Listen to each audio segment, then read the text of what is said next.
The homeless man outside my office knew my coffee order. Grande caramel macchiato, extra shot, Sarah. Every morning. Same corner, same torn jacket, same sign, veteran. Anything helps. And every morning, I'd walk past him, eyes on my phone, pretending he didn't exist. Except, he always said my name, knew my drink, smiled like he knew a secret. It creeped me out, honestly, until the day I found out why.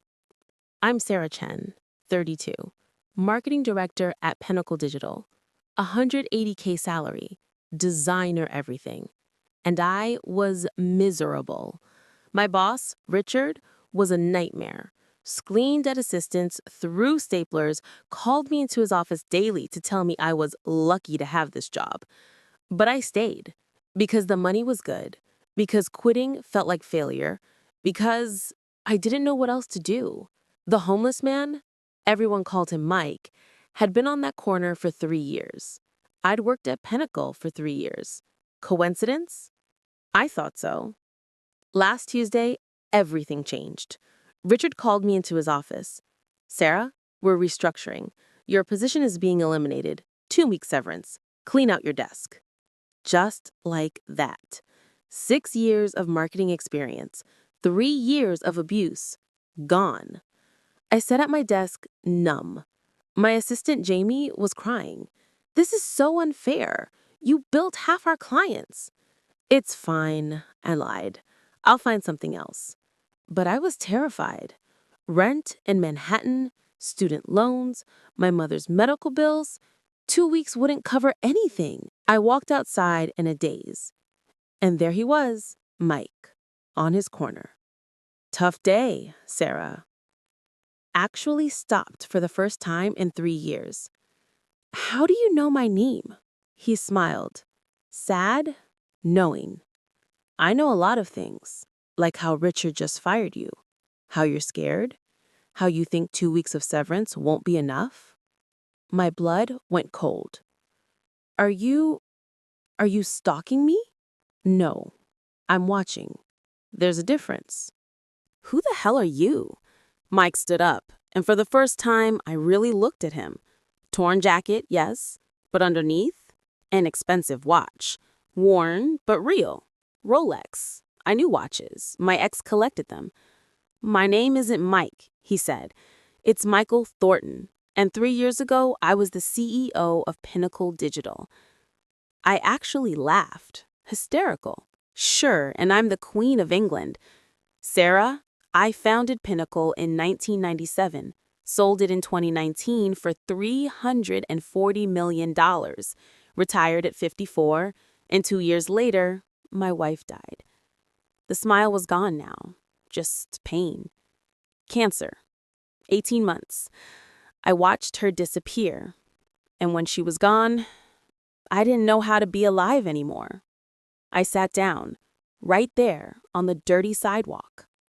So I gave it all away. The houses, the cars, most of the money, kept enough to survive. And I came here, to this corner, outside the company I built. Why? Because I needed to remember what matters, and I needed to see if the company I built had a soul. He pulled out a phone, not some broken burner, a new iPhone. I've been documenting 3 years, Sarah, 3 years of walking past this corner. I know their names, their drinks, their lives. He showed me his notes app. Hundreds of entries. Sarah Chen, marketing director. Grande caramel macchiato. Never makes eye contact. Always stressed. Good person under all that armor.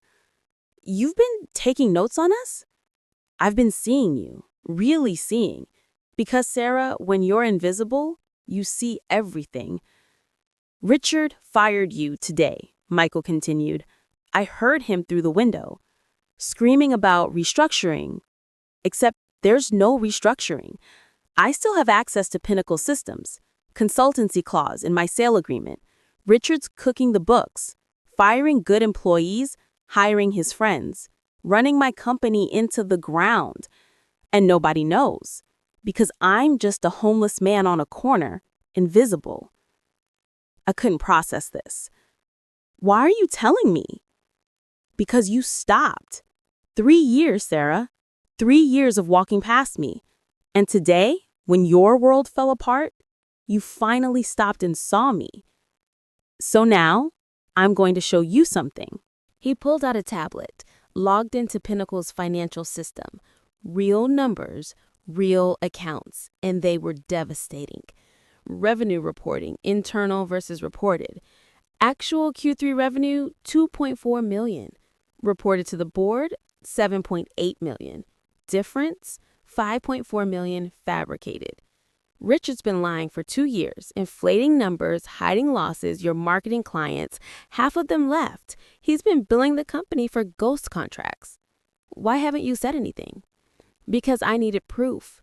And I needed someone inside who Richard screwed over, someone who'd be willing to testify. He looked at me, really looked. Someone like you. You want me to whistleblow. I want you to save the company, save the 300 employees who lose their jobs when this house of cards collapses, save the legacy I spent 22 years building. And what do I get? Michael smiled. The truth? Revenge. Justice. A lawsuit settlement that'll make your severance look like pocket change. And maybe, just maybe, your job back as CEO. That's insane. So is pretending homeless people don't exist, but you did that for 3 years. The words stung because they were true. I need 24 hours, I said. You have 12. Richard's presenting to the board tomorrow morning. Once he secures their approval for his fake numbers, the fraud becomes institutional. Harder to prove, harder to fight. He handed me a burner phone. Everything you need is on here. Financial records, email chains, recorded calls, 3 years of evidence. You've been planning this. I've been waiting for someone to see me. And Sarah, today you finally did. I went home, didn't sleep, reviewed everything. The evidence was overwhelming. Richard had stolen over $18 million, fired 47 employees to hide declining revenue, hired his fraternity brothers into fake positions. My hands shook as I read emails where Richard joked about cleaning house and getting rid of dead weight. I was dead weight. So was Janie and Marcus and Patricia. Good people, fired to cover fraud. At 4 a.m., I made my decision. I called the number Michael gave me, SEC Whistleblower Hotline. My name is Sarah Chen. I have evidence of securities fraud at Pinnacle Digital. The board meeting was at 9 a.m. I wasn't invited, obviously. I had been fired.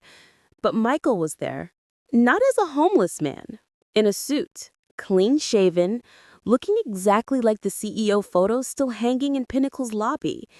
He walked into that boardroom like he owned it, because legally he still had shares, enough to demand a seat.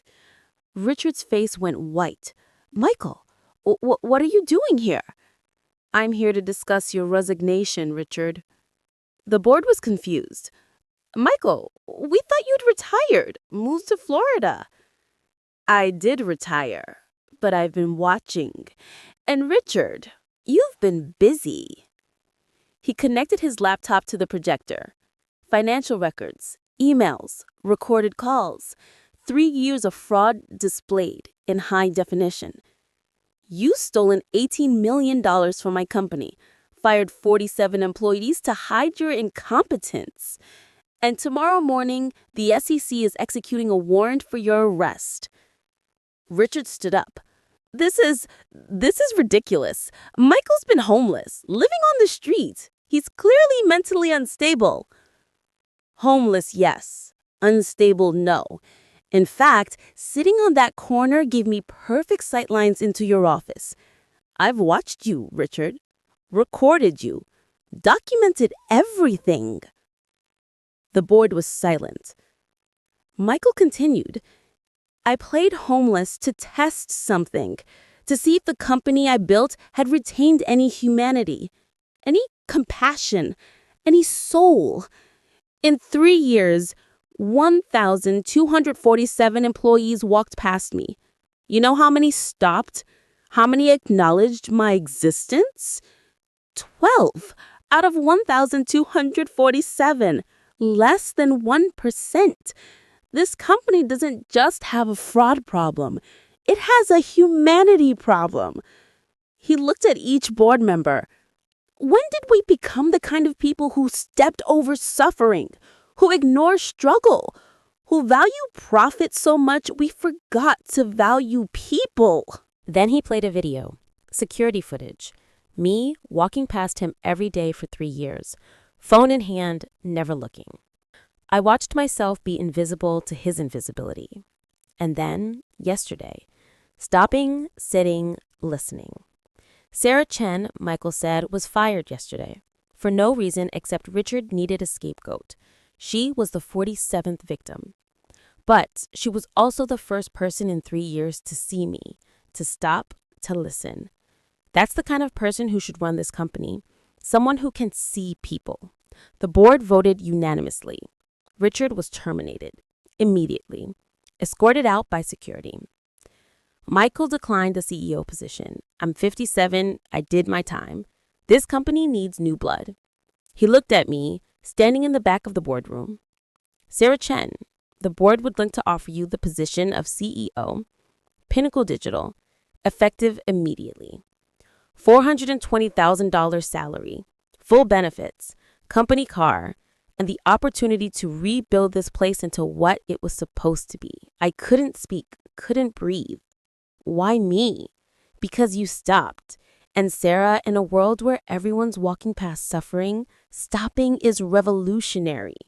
6 months later, CEO office, my office, still surreal. First action, rehired all 47 fired employees with raises. Second, implemented See People initiative. Every executive spends 1 day per quarter volunteering. Homeless shelters, food banks, places where invisible people exist. Third, Michael's Corner. We built a memorial in honor of those unseen. May we always stop and look. Michael doesn't sit on corners anymore. He's on our board, advising, teaching, reminding us why the company exists. Last week, I found him in the lobby, talking to our new janitor, learning his name, his story, seeing him. Old habits. Michael smiled. Good habits, I corrected. Richard, 18 months federal prison, fraud, embezzlement. And me, I'm the CEO of a $340 million company. Because I stopped, because I saw someone, because I finally looked. Here's what I learned. The people you ignore might be the ones who save you. The person on the corner knows your coffee order because they see you, really see you, in ways your boss never did. And sometimes losing everything is the only way to gain what matters. Michael told me something last week. Sarah, I spent 22 years building a company, made millions, had everything. But it took losing my wife, giving away my wealth, and sitting on a corner to understand the only currency that matters, being seen and seeing others. I asked him, would you do it again? The corner? 3 years homeless? He didn't hesitate. Every single day. Because, Sarah, wealth made me blind. Poverty gave me sight. Final thought. There's a homeless man on your corner, your street, your commute. You walk past them every day, eyes on your phone, pretending they don't exist. But they see you. They know your patterns, your coffee, your stress.